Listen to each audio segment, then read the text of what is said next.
That means there is a ton of stuff happening in the unconscious or background of our brain every second.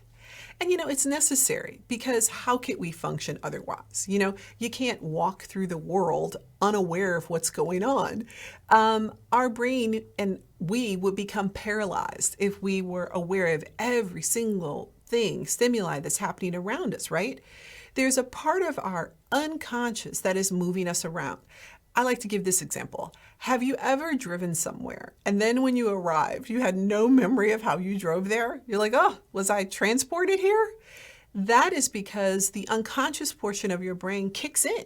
It remembers how you drove there. You go there every day. It just kicks in without your conscious thinking. Now, I'm not saying that's a good idea. And I am saying we should be aware when we drive. But the thing of it is, there is a part of our unconscious that is moving us through space and time, and we don't even think about it. And that's how powerful it is.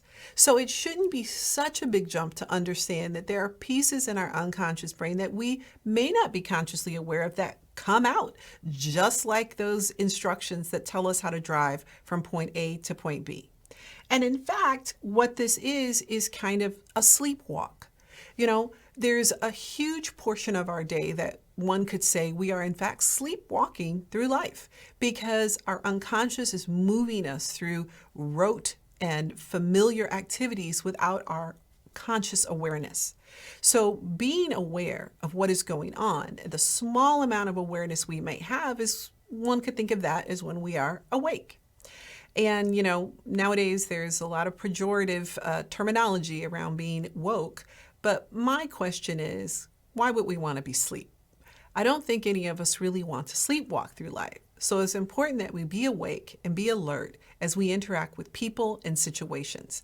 And that can help us as we deal with our unconscious biases.